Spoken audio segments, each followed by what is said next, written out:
भगवान का आश्रय लेते ही तब तक आप न समझना कि आपका आश्रय हुआ है। भगवान का आश्रय लेते ही ये चीजें बढ़ने लगती हैं। ज्ञान, विद्या, श्री, कीर्ति, आध्यात्मिक शक्ति, सौंदर्य, माधुर्य, इसका आपके अंदर विकास होने लगता है, क्योंकि सब भागवतिक हैं, भगवान के अंश से उपासक में आने लगते हैं। स्वामी का प्रभाव दास में आ जाता है। अरे एक साधारण कीड़ा भृंगी अपना प्रभाव दूसरे कीड़े पर डालकर उसे भृंगी बना देता है, तो भगवान का नाम गुण रूप लीला धाम तुम्हें ये नहीं प्रदान कर देगा। भगवद आश्रय लेते ही जिसके भय और विषाद नाम जप से नष्ट हो गए, नाम जप और सत्संग से, उसके हृदय में ऐश्वर्य भगवान का प्रकट होता है।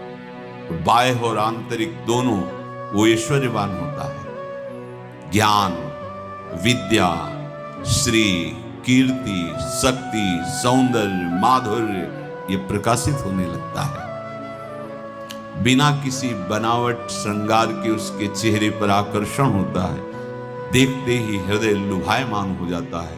ऐसा माधुर्य होता है भक्तों का, क्योंकि माधुर्य सिंधु प्रभु का चिंतन होता है।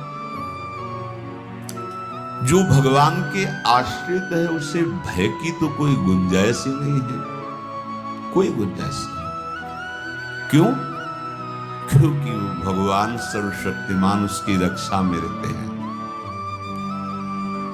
बहुत छोटा सा प्रसंग है।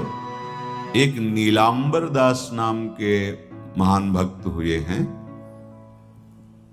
जन साधारण गृहस्थ की तरह जीवन व्यतीत करते थे।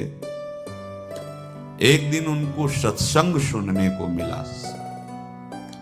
सत्संग में जब जैसे यही सब सार बातें, तो उनको लगा कि अभी तक तो हम अपने को पूर्ण मान रहे थे कि हमारे पास रुपया है, पत्नी है, पुत्र है, घर है, सब मौज मस्ती है, लेकिन ये सब छूट जाएगी मरने के बाद, फिर मेरे पास क्या रहेगा? सत्संग यही अंदर आपके विवेक डालता है। बड़ा पश्चाताप उनके हृदय में हुआ। ये है कृपा, जिसको अपने लौकिक भोगों के बीच में रहकर उनसे जलन पैदा होने लगे, जान लेना भगवान उन पर बहुत कृपालु हो गए हैं।